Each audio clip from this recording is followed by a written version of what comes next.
शिक्षा विभाग में कार्मिकों के ट्रांसफर का मामला। शिक्षा मंत्री ने विधायकों से मांगी ट्रांसफर लिस्ट और फिक्स फॉर्मेट में सूचना शिक्षा मंत्री के ईमेल पर भेजने का परफॉर्मा वायरल।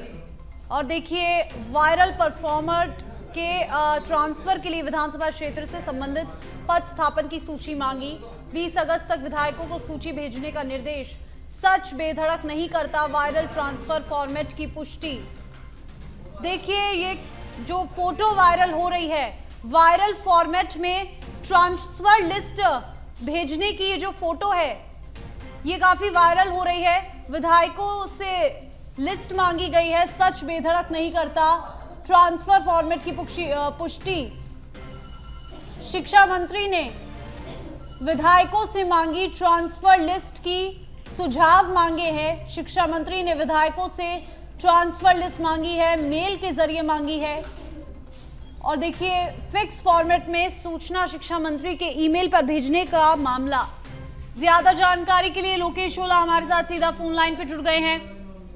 लोकेश, इस तरह की ये जो तस्वीर सामने आ रही है, शिक्षा मंत्री द्वारा विधायकों से ट्रांसफरों के सुझाव मांगने की, फिलहाल क्या कुछ, कितनी सच्चाई इस मामले में है और फिलहाल क्या कुछ जानकारी?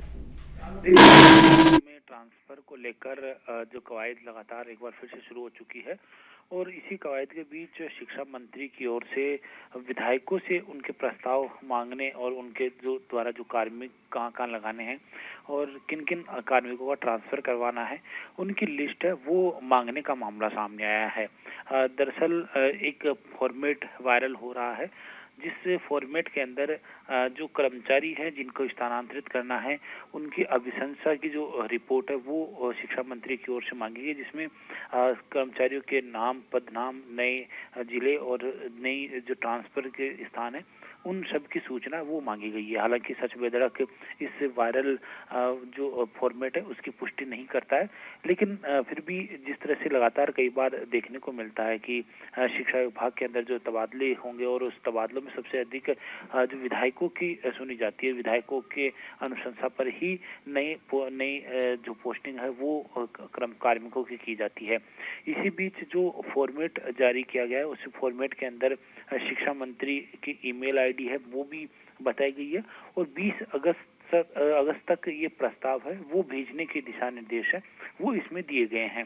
दरअसल हर एक कॉलम दिया गया है जिसमें 11 कॉलम के अंदर कार्मिकों की पूरी सूचना, नई पोस्टिंग का स्थान और अन्य जो सूचनाएं हैं वो देना आवश्यक होगा और उसी के अनुसार उन कार्मिकों का तबादला किया जाएगा। हालांकि कहा जा रहा है कि 3rd ग्रेड के जो तबादले हैं वो अभी भी नहीं होंगे, उनकी किसी तरह की सूचना है वो शिक्षा विभाग या फिर शिक्षा मंत्री की ओर से नहीं मांगी गई है। तो ऐसे में एक बार फिर से जो वायरल फॉर्मेट हो रहा है उसकी पुष्टि सच बेधड़क नहीं करता, लेकिन फिर भी वायरल फॉर्मेट के अनुसार कहा जा रहा है कि शिक्षा मंत्री की ओर से ही ये फॉर्मेट है वो तमाम विधायकों को दिए गए हैं। जी लोकेश, तमाम जानकारी के लिए।